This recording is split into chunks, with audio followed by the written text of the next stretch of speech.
It's that time of the year again, time to cast your vote in the primary election. And Mr. Scott Nago, Chief Election Officer with the Hawaii State Office of Elections, joins us now with more on how. Aloha, thanks for being here. Thank you for having me. Of course, happy to have you in person again. It's been so long. Okay, so again, it's that time of the year. So what should someone do if they haven't yet received their ballot in the mail? Because we all should have by now, right? Yes, you should have received your ballot in the mail. It's best to contact your clerk's office to get a replacement ballot or see what's up with your registration.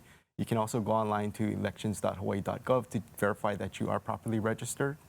And you can also sign up for tracking alerts so that when your ballot is created, it will come to you. You'll get alerts. Okay, perfect. So it's not too late then to get that mail-in ballot? No. Okay, and is there a way for voters to confirm once they do send in their ballot to confirm that it's actually been received and that their vote counted? Correct. So if you sign up for those alerts at elections.hawaii.gov, via either you'll get an email alert or a text alert or a voice alert. It'll tell you when your ballot has been received, processed, and counted, as well as you can also download your virtual high voted stickers to share with your friends and family on social media.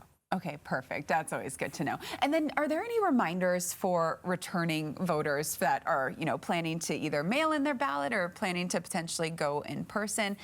What should they know? So ballots must be received by 7 p.m. on election day, not postmarked. So if you still hold on to your ballot closer to election day, don't mail it. Go to a place of deposit. You can find a list of those and locations at our website. Okay, perfect. And then we have to know the big day. What is the deadline? When do we need to for sure have these sent in by? So 7 p.m. on August 13th, primary election day. Okay. It has to be received, not postmarked. Received, not postmarked. Correct. Okay, so good to know. So make sure you're sending it out at that date. Mark it on your calendar, but the sooner the better. If you already have your ballot in the mail, make sure you're doing your research on all the candidates and make sure you're submitting those as soon as possible. Now, if someone is not already registered at this point in time, can they still vote in the primary election?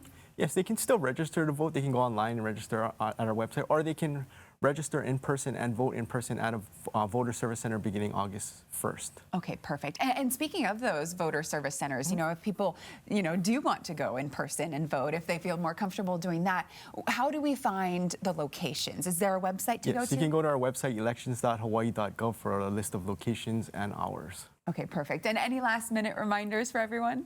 Make sure you get your ballot in by 7 p.m. It must be received, not postmarked. Okay, again, that's the biggest thing. So make sure you mail those in as soon as you vote and do that quickly. Well, thank you so much, Scott, for joining us today. It's a good reminder. And again, if you're someone like me, I was telling Scott, I just saw my ballot come in, but it was probably in the mail a couple days earlier. Make sure you're checking your mailbox because those ballots should be in there. Thanks so much, Scott. Thank you for having me. All right, and make sure your voices are heard.